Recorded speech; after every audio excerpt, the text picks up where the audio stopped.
Really quick, just by a show of hands, who here has a Vector Live account? Nice. Right. I appreciate the enthusiasm. Don't log into it yet, just so you're with me for the first little bit. But if you have a Vector Live account, we are going to be using that and referencing it in a little bit, just FYI. And for the couple of you who don't have an account yet, you will very soon. But if you don't have one yet, just work with the person next to you, please. I'm really excited for this message in particular. Actually, I'll tell you, this is one of my favorite areas, is identifying the levers in the business, where I can pull it and the sales go up like the Wizard of Oz. Except actually real, right? I was talking to Kate the other day. She called me on Thursday because I was getting ready for training. I'd actually gone out to pick up some supplies. And she was like, hey, can you talk? And I said, yeah, I've got a few minutes. I'm just getting some stuff for training. And she said, I want you to talk at the Leadership Academy about the KRAs. And I was like, oh, this is going to be good. Because I just talked about this to my sales team on Wednesday. I was teaching them how to increase their business with 3 fundamental levers that they could pull. So it was a really exciting workshop. And I was like, I already got this for the sales part. And then as I was talking to Kate, there was so much to cover. She kind of mentioned this as well, but there's so much to cover that we decided to split it into a 2-parter. Today, we're going to focus 100% on recruiting. And then after the summer kickoff, we'll have one final Leadership Academy. And I get to give part 2 of the message then to focus on the sales side. So I'm really, really excited for this one. The whole purpose behind it. So first off, if you're taking notes, the first thing you need to know is that a KRA is a key result area. Google was kind to me and gave me this slide. It was wonderful. Very kind to me, Google. Didn't have to design my own. But that's what it is. And the concept behind it is that you can have one area where it's like, man, if I can move the needle forward in this one area, the entire business moves forward. Does that make sense? So that's what we're going to be focusing in on. The first thing I want you guys to be aware of, one thing I see with a lot of managers and sales reps, is that a lot of times they're busy, but they're not productive. And for my team, this was a large part of our conversation on Wednesday. So some of you guys already heard this portion. It's not going to be all repeat, I promise. But I do think this was important to share. I remember when I was a branch manager, I was really busy. I was working 7 days a week, 11, 12, 13, 14-hour days, and I was grinding. And I was the #1 branch in the division. I was also the only branch in the division, so that did help. But in all seriousness, I did rank top 8 in the region, and I forget my exact ranking, but I was in the top 25 in the nation, and I only sold 60 grand. You know, so at the time, back in 2006, I was like, this is awesome. And now in 2019, I'm like, what the hell was I doing with all of those hours, right? And so I've been there, and I see a lot of people who are there when they're busy, but they're not productive. The concept I want you guys to have in your notes, and I really want you to take to heart, is that when you're working, you should be 100% doing income-producing activities. Income-producing activities. There's a lot of stuff that you can do. It's not all worth your time. Drew Frank, the top manager in the company, he always says, I only do $100 an hour work. Because if it's not $100 an hour work, either someone else does it or it doesn't get done at all, but I only do $100 an hour work, okay? So there are 3 activities that make you money. Only 3. Only 3. Now, let me clarify. There are some activities that play into this that are going to be part of your routine schedule. I didn't put interviews in here. Interviews do count. Interviews, I would say, are an income-producing activity, but the honest truth is that we're going to give you a schedule. They're going to be in Vector Live. People look at schedule, they're just going to do it. So that's not really a lever that you pull as long as you show up to work. You guys tracking with me? So I'm going to give you the 3 where it's like, man, it would be really easy to do this, but it's also easy to not do this. And if you focus on these 3 things instead of stuff that doesn't make you money, that's how you become a top producing manager. You guys tracking with me? Does that make sense? Okay. So the 3 things that make you money. Number 1, setting PRs. Number 1 is setting PRs. Number 2, Facebook Jumpstart. Number 3, creating demos. And we're not going to talk about creating demos today. That's going to be in part 2, yeah? And what I want you to understand is how to measure your business, how to track your business so that you know where you're doing well and where you're not doing well. And then for all of the areas where it's like, I could do 1,000 things. Of the 1,000 things you could do, you should be doing one of these three and only one of these three and nothing else except for one of these three. You guys with me? Okay. So I also want to talk about living your life by design. The assistant and sales managers, you guys can do this as well, but especially for the branches and the districts where you're the one owning and operating the office, I want to talk to you about how to design your success. Okay, one thing I hear all the time from new managers is, oh, I'm going to break a record. All right, we're going to sell whatever the number is. It's like, cool, how? And you're like, we're going to sell a lot. It's going to be great. I'm like, great, how? We're going to get a lot of reps. That's what we're going to do. We're going to get a lot of reps. Yep, that's the answer. A lot of reps. And that's kind of it. So Kate's exercise earlier, where she led you guys through some creative concepts was great. But you guys can do this really quick and help me out. We're going to do the math very quickly because I don't want to spend a lot of time on this, but I want to have this as our foundation. Okay, so number one, especially for the branches and the districts, I want you to just start with your sales target. What is your number for the summer? What does that look like for you?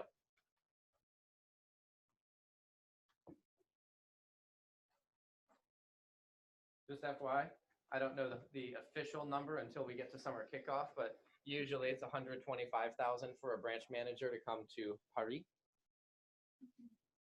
Paris for the Americans. Usually for the district managers, it's 225, not just for the summer, but for the first 8 months, 225 usually. That may or may not be the case when we get to summer kickoff, but if that's like that's my thing, that's the number that I would associate. You guys have your number? Okay, so based on a $1,500 PPR, how many recruits do you need? Okay, last summer, 2018, in DC Metro, every office, the best office in the division, the worst office in the division, and every office in the middle, the average sales rep sold $1,553. So I would say that's a pretty conservative number, yeah? So what I want you to do is take your sales number divided by 1,500. That's how many recruits you need. Some of you guys are like, oh, that's it. Some of you guys are like, oh.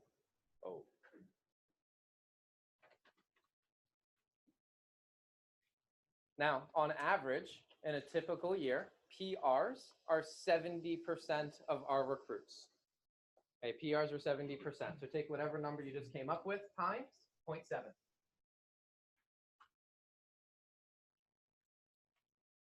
So whatever number you got for recruits times 0.7. By the way, for my staff, just FYI, our target is 500 recruits total. So if you want to see how many PRs we need, take that times 0.7 and get scared. Here's where it gets wild. Ready? The number one thing I see in any area with sales reps working out their sales, with managers working out their recruiting, with anything, right? Some of you guys have experienced this with Facebook already, but they underestimate how much effort it takes to actually get this, right? A lot of people, they stop here like, oh, I need that many PRs, done, we'll do it. And they underestimate the amount of effort required. Here's what you don't realize. It takes an average of 20 PRs scheduled for interviews to get one of them to launch. So whatever number you just came up with for how many PRs you need, times 20. Whatever that number was, times 20. That's how many PRs you have to schedule. Branch managers, you've got 8 weeks. You guys with me? And I need you guys to see that. I'll just tell you, and I'm going to end with this as well. I'll share my plan at the end. But I'll just tell you, personally, I don't like calling PRs. It's not my favorite thing to do. Kind of like how I hate calling customers and booking demos, but I love selling Cutco. Love selling Cutco. I just say call and make demos, right? I hate calling PRs. It's the worst. And in the past, I confess that I've been the guy who's like, well, I don't want to do that. Like, it's not worth my time. I'll have receptionists do it. It'd be great. Right? I'll have assistant managers do it. It'd be great. Okay? I'll just text them and schedule them. Right? Oh, we have conveyor? Like a robot will text them? Yes. That didn't work. Just FYI, it did work.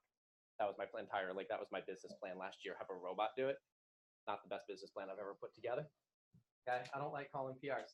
Drew Frank, at SLC, the National Manager Conference like 2 years ago. He got up and he was telling us, I only do $100 an hour work and I schedule PRs.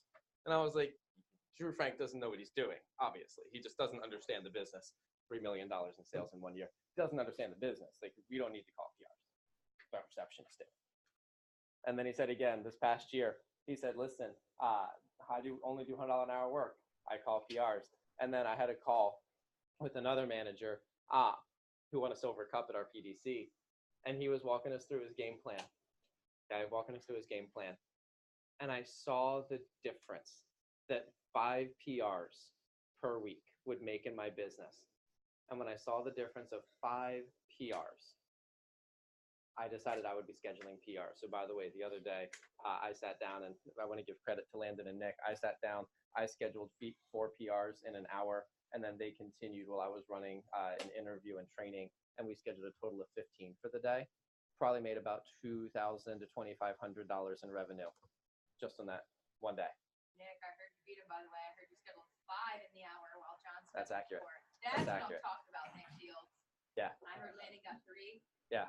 We're scheduling PRs. I was hearing the props, Landon. Yeah. Scheduling PRs is one of the KRAs. You guys tracking with me? Yeah. So what I want to walk you through, and for a lot of the new managers, I think some of this is going to be new, and I think this is going to be really helpful for you. I'm going to walk you through how to analyze your business, how to know what's working and what's not working, and how to troubleshoot the business. And then we'll wrap by really digging into those 2 out of the 3 levers that really move the business forward, the Facebook Jumpstart and the PRs. You guys feel good about that? No or yeah? No or yes? Yes. Do I need to go Calvin on you? Or give you the Calvin experience? You've been Calvin. Yeah. I'm going to John eyes you. It doesn't sound as good. Oh, no. All right. It's not as good. Oh, no. It's not as good. I feel bad for the people watching the recording. They have no context. Worse for them. Anyway. So here's the deal. I'm going to recommend that you guys take some notes, and we're going to go through it on Vector Live together. But there's a couple numbers in your business that you need to know, and it should be where if your district manager called you, or if Kate called you, or if Albert V. Leonardo called you and said, hey, give me this number, you'd be like, I got that number. Here it is. You guys with me? All right, because performance measured, performance gained. So a couple things you need to know in your business. Number 1 is your advertising sources and your number of touches. Advertising sources and number of touches. What are we looking for? Number 1, you need to know if you're active advertising. You guys came up with a great list earlier of different ways that you could get recruits. I love some of the creative ideas like airdropping at the mall and going to sports camps and flying a plane over the beach, right? Lots of creative ideas, plus some things that we actually do. Sorry. But those are great. But here's the deal. You could go and do some of that stuff. And if it doesn't get you any touches, did it work? No. But I've seen people when they do this, and by the way, this is human. This isn't a vector thing. This isn't a management thing. This is a human being thing where they're like, it felt good. I liked it. A lot of people come up to me and was like, this was great. I really enjoyed it. And they're like, I'm going to keep doing it. And it doesn't matter if people liked it. It doesn't matter if people felt good. It matters if it got you the results. So you need to know how to tell if it worked. And you don't make your decisions based on how it felt. You make your decisions based on the results it got you or the results it failed to get you. You guys with me on that? So pull up Vector Live for me. I'm going to do it on the computer as well, on the screen rather. But I want you guys to do this too, so you get used to looking for reports. So on Vector Live, you're going to go to Reports. And right here it says Custom Reports. And I got logged out. Oops. So you get to see it again. Reports and Custom Reports. Okay. Now for your office, it'll automatically default to your office. For this exercise, I want to do Rockville. Rock what? Rockville, you guys certain? That was a lot. And here's what I want you guys to do, okay? By the way, just FYI, this is an aside, but it's good to know. In Vector Live, the report starts on Friday and ends on Thursday. Senior branches are disqualified. New managers, anyone know why that is? It's because the PR talks on day 2 of training. It's a good guess. Nick said that because the PR talk is on day 2 of training, and the PR talk is like that critical week starting activity, but it's not quite that. Any other guesses why the week would start on Friday in Vector Live?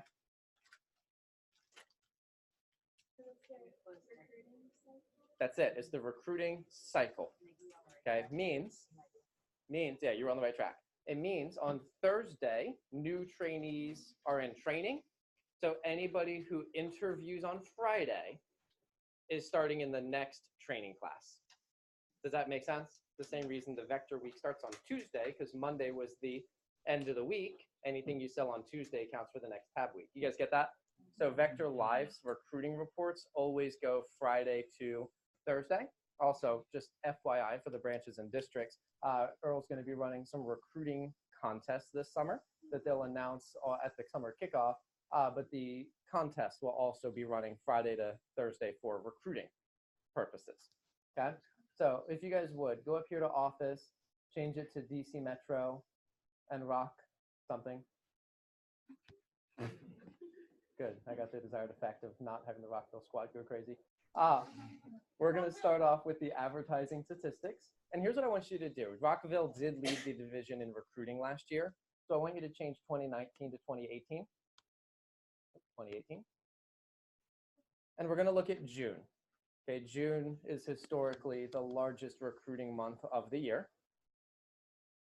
And then we're going to pick week 2. So if you just click right here at W2. And what this is going to show us is the advertising statistics for the Rockville office in the second week of June. When you're looking at this in your offices this summer, you're primarily going to be looking at the current week and the previous week. All right, so you're not always going to be digging back into 2018 and not always creeping on Rockville stats. But this will get you a good way to get familiar with looking up reports. You guys with me on that? Okay, so when you got it, go ahead and hit Get Report.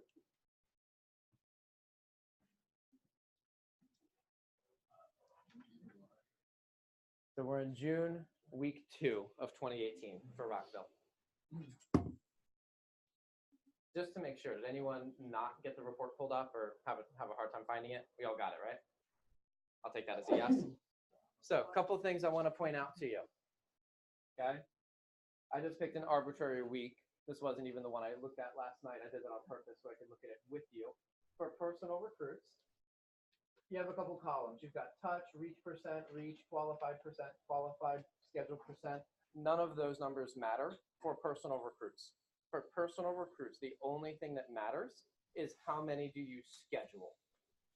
How many do you schedule? Does that make sense? So if you want to make a note to yourself for PRs, the first thing that matters is scheduled number. And how many PRs did the Rockville office schedule in this week? 97. 97.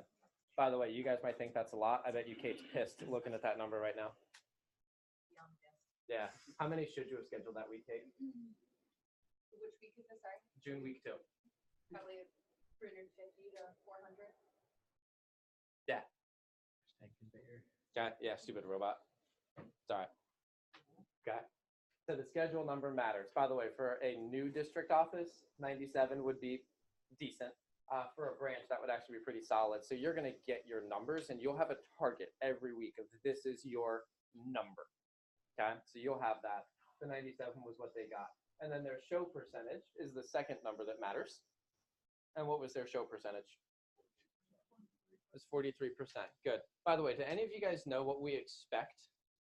Like when we have someone calling PRs, what's the show percentage we expect?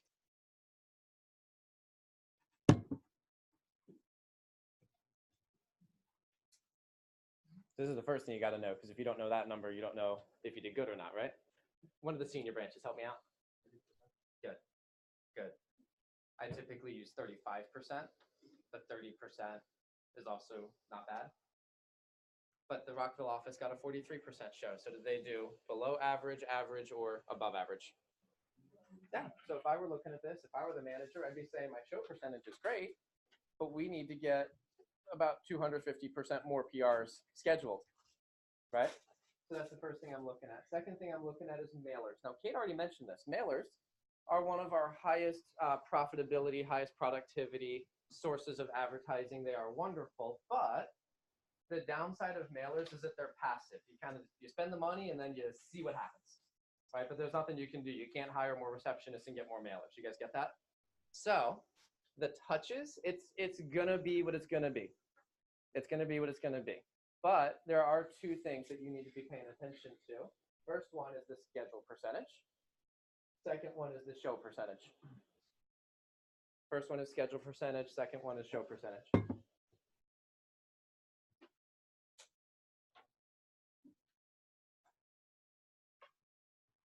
And there's a couple of things that impact your schedule and show.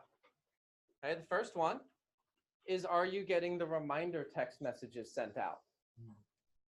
If you're not getting reminder text sent out, your show will go down.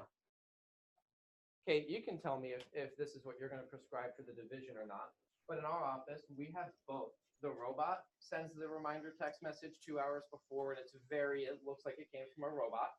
And then I personally send one in the morning.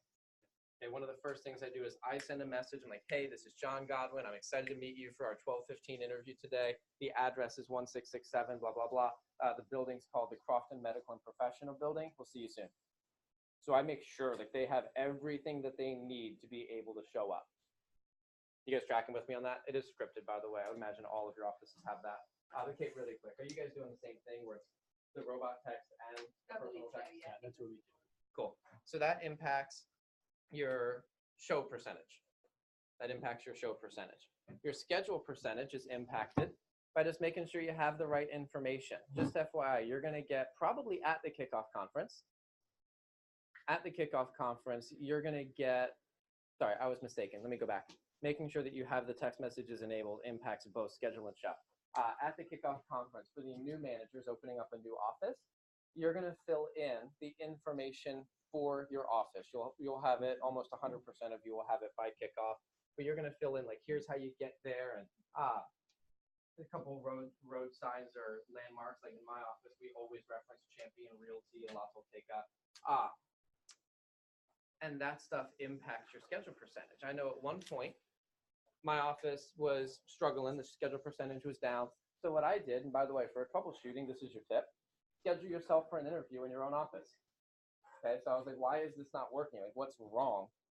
And I scheduled myself for an interview, and the information I got was just wrong. Wrong. There it is. Okay, for this office, for those of you guys familiar with the area, this road right out here is called Route 3. I don't know. I don't even know. It probably has another name that's not Route 3, but it's Route 3. That's all it is. And it was telling me, like, get on Martin General Luther Boulevard. And I was like, what the heck is that? All right, and then it was telling me to take Harry S. Truman Parkway. I was like, what is that? Apparently, it's I-97. I suppose. But I was looking at this and I was like, if I got scheduled for an interview in my office where I've lived for 5 years, I would not know where you're trying to send me. You guys tracking with me? So that was a simple thing. And my results were off for like 2 weeks. My fault for letting it happen for 2 weeks. Finally fixed it. And after I fixed it, whoop, we got good. Does that make sense? Got on the phone with Vector Live and I was like, listen, I don't know what Harry S. Truman Parkway is, but 97 is what you need to be telling people. Okay. The other thing that impacts your show percentage, I will tell you, one of the big ones, mildly to moderately in your control, but your office location. Your office location. If your office location is hard to find, your show percentage will go down. If it's hard to find, it will go down. So one of the biggest things for the new managers when you're office searching and when we're office searching for you and with you, one of the biggest things we're looking for is just, is it easy to find? Will your GPS take you straight there? And I'll tell you, that is an area of opportunity for my office, right? It's gotten better. I've actually gotten in contact with Apple and Google and Waze. And I'm like, listen, this is where my office is. Put the dot here.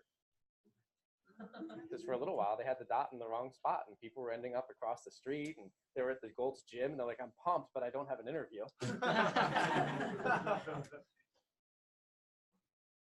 So those are some of the troubleshoots, making sure that your directions are good, that your helpful hints are good, your office is in a good location, and you're giving people good information on how to get there. Does that make sense? So those are some of the things I'm looking at. Web and Craigslist, it's the exact same stuff as the mailers. You're looking at the schedule percent and the show percent. By the way, do you guys know what percent should schedule? Ideally 100, but that's not real life. Yeah, take a shot at it. What was it, like 66, 75, More than that. 80? 85. Yeah. Between 85 and 90% should schedule. Well done. And you know what percentage should show up? I wish it were 66. That would make my heart sing.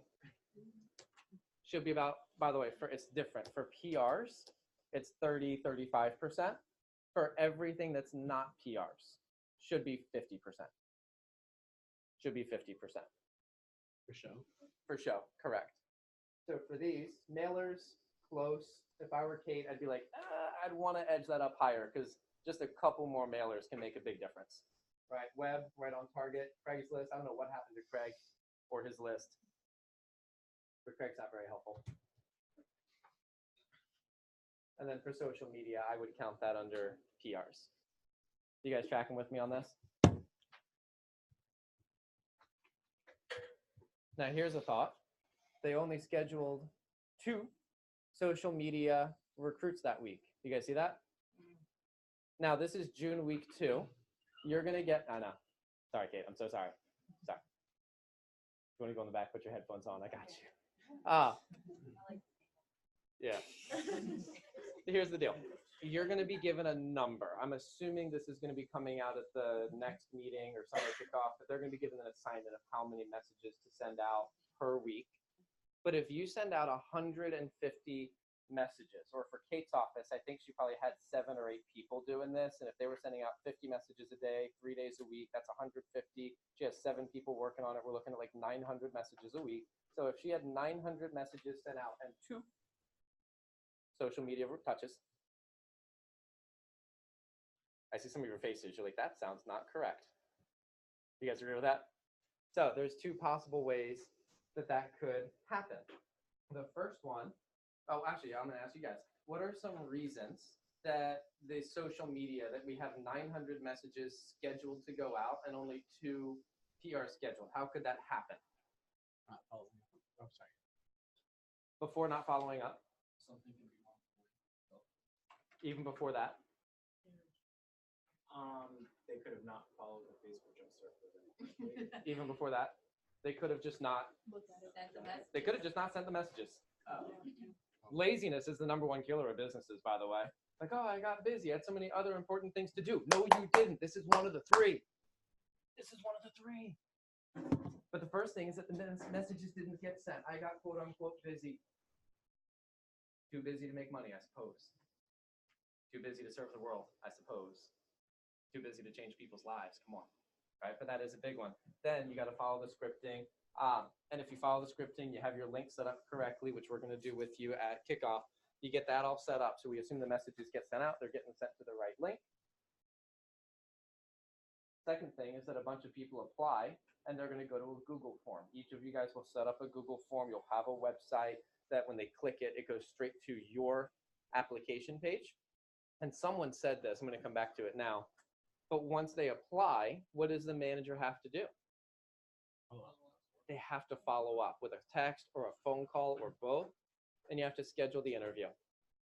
Okay? And I'll admit, I've been guilty of this in the past where I've just gotten quote unquote busy, too busy to make money, too busy to serve the world, too busy for my own goals, where I've just let people apply and then they sit there and I don't follow up. Okay? It's one of the big 3. One of the big 3. So that is an area where I'm sure Kate's looking at that and she goes, all right, something was broke. Something was broke that week. We gotta fix that coming around. But are you guys good with this report? You know what to look at and what you're looking for? Biggest takeaway, PRs. What are the 2 numbers you're looking at? Schedule and show. And then what are you expecting for, actually, well, let me track that. Scheduled, you're gonna be given a number, and whatever your number is, that's what you're expecting. What's the show percent you're expecting? 30, 35%, yeah. And then for anything else that's not PRs, what are you looking for schedule percent and show percent? 50% show and 85 to 90% scheduled. Good, good. All right, so next thing we're going to look at is Facebook Jumpstart. Okay, I'm really glad Kayla and David are talking about this today, so I'm not going to dig into this one a lot because I know they're going to bring a lot more fire for it than I would. The only thing I will say for this is that this is one of your big three, and you have to hit your targets. You have to hit your targets, whatever it takes. Kayla's probably going to mention this later, but I'm just going to give a shout out to Kevin. I'm not saying this is the best thing to do. I'm not saying this is necessarily the right way to run your business. But Kevin was in the office until 4 o'clock in the morning on Friday night or Thursday night. Definitely didn't do that before Leadership Academy. He knows better. But Thursday night, he was in the office until 4 o'clock in the morning, Facebook friending. And he said, I will not stop Facebook friending until I hit X target. Yep, and he texted me at that time too. And I'm not saying that's the right way. I'm not saying that's the right way to run your business, right? I'd prefer we get it done before 4 a.m. the day before the deadline. But I can respect, and I definitely love the commitment to getting it done, whatever it takes. So you guys get that? Right? My business coach says, let others do whatever while you do whatever it takes. And I love that. Bryce Zemer last summer, he was our #1. Actually, he recruited more than I think every district office in the entire DC Metro division. I think his recruiting was rivaling the pilot, which for a first-year branch manager, that's pretty wild. But I remember a conversation I had with him, and I respect him for this, right? There was one night when he was really pissed off or really irritated in his office. It was like 9 o'clock at night, and he called me up, and he's angry, as Bryce sometimes was. And he calls me up, and he's like, bro, I'm so mad, bro. And I was like, dude, just go home. Go home, call it a night, take the evening, we'll go back at it again tomorrow. He goes, no. He goes, I'm not leaving because my interview has less than 25 people tomorrow, and I refuse to accept that. So I will continue to text and call people and do whatever it takes until there's 25 people scheduled for the first interview tomorrow. And I was like, cool. I respect that. Good night. But that's how you get it done, man. I'm not saying that being in your office till 11 o'clock at night every night, that's not the best way to run your business. Ideally, we get it done before that, but you can let others do whatever. You do whatever it takes. You gotta commit to the level of effort required to be able to hit your targets. That's gonna affect everything, Vector and the rest of your life included. Okay, so I'll let Kayla and David dig into the specifics on that one, but I wanted to throw in my 2 cents there. Number 3, receptionist efficiency, schedule and show. Oh, this is a big one. So we're going to go back into Vector Live. If you want to make a note first, receptionist efficiency. Receptionist efficiency. I'm going to go into a new report here. So I'm under reports, and we're going to go to receptionist statistics. Receptionist statistics.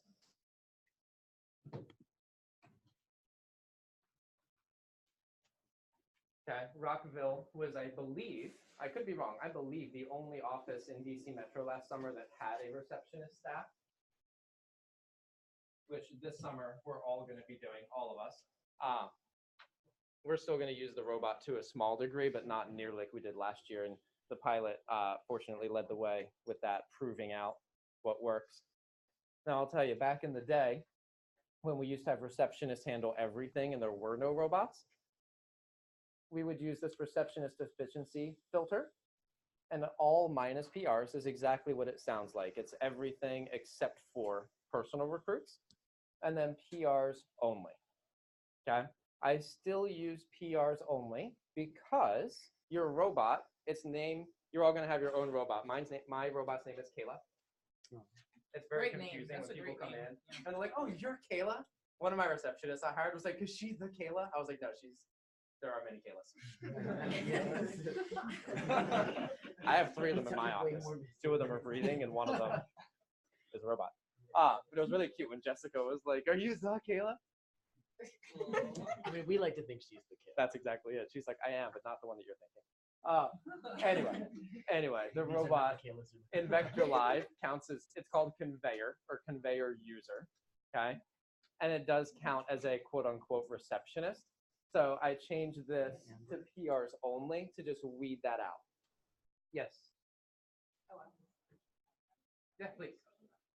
I got you. Were you chiming in? oh, no, that was. Oh, fine. I thought you were raising your hand. I'm so sorry. I thought you were raising your hand. So we're going to go to PRs only here. PRs only. And hit get report. And this is going to show you for each individual receptionist. And one thing I love, when managers call PRs, you get in here too.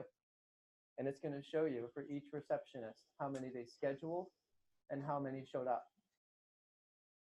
Okay, it's going to show you. So this week in Rockville, Conveyor scheduled 80 PRs, had a 42% show. So that's actually pretty solid. Courtney scheduled 2, had a 20% show. Go scheduled 2, had a 0% show. Who did good? Can I show someone who did good? Here we go. Probably. Yeah, Ryan. Actually, Ryan. 6 scheduled, 80% show. Right, this person, Valerie, 5, 43% show. But that's how you know if your individual receptionist is getting the job done or not. Here's the one thing that you have to do, and you have to do it manually. How many PRs should a caller schedule per hour?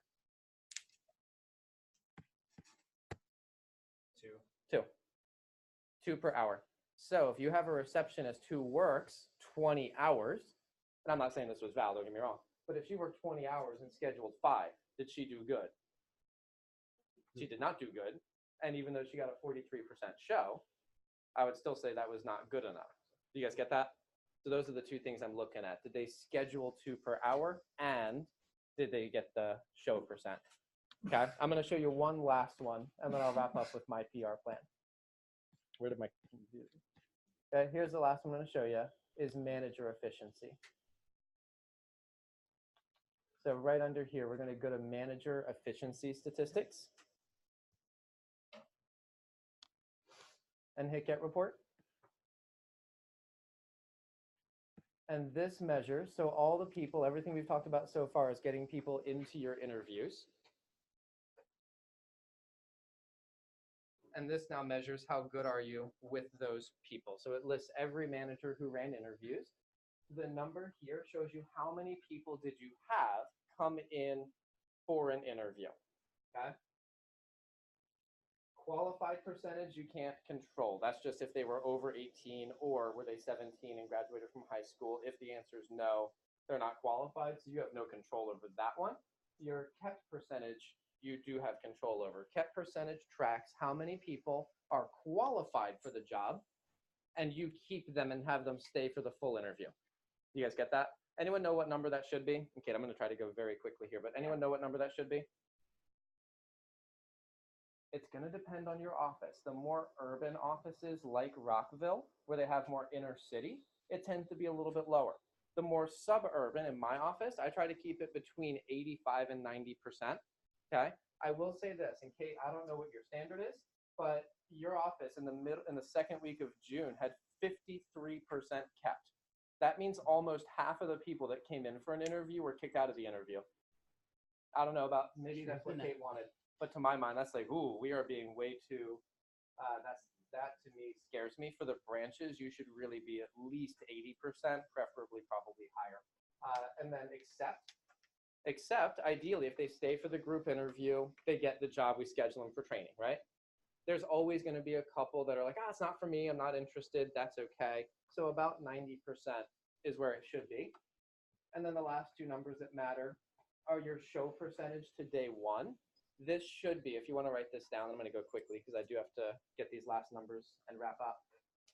Should be a minimum 40%. Like 40% is like the, that's not good, but it's acceptable. 50% would be good. 50% is good. And our best recruiters get 50% consistently. And then anything above 50%, I would say is really exciting. Okay, above 50% is exciting.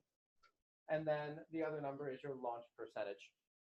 So this is what percentage of people show up to day one that actually complete training with a sample kit and sell some Cutcos.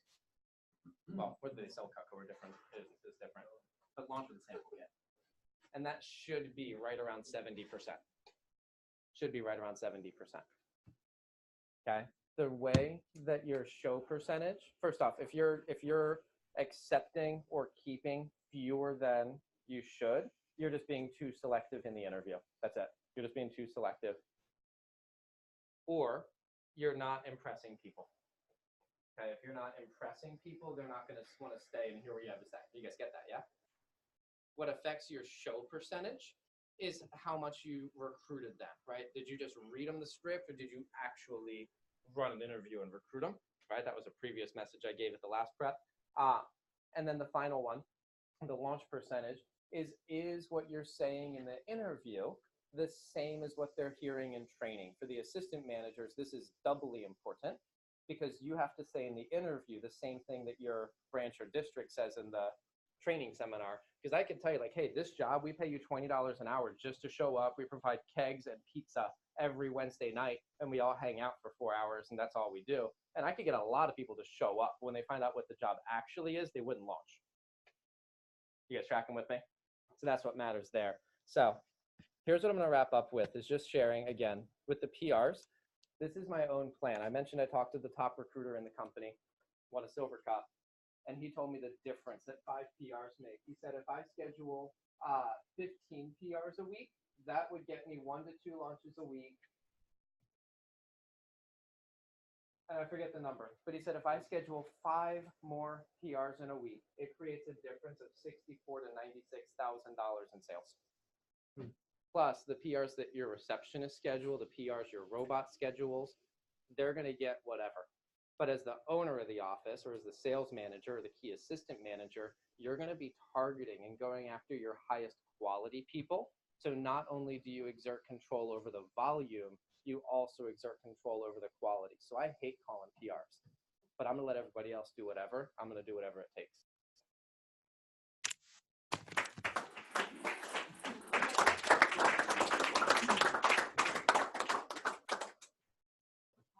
Thank you, John.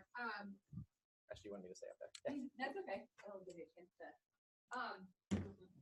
I want to unpack that for just a second. What are some of your key takeaways from looking at and listening through to John's message on key result areas, at least for recruiting, right, as we focused in on? So let's unpack this for just a second. What are a couple key takeaways from this exercise for you guys?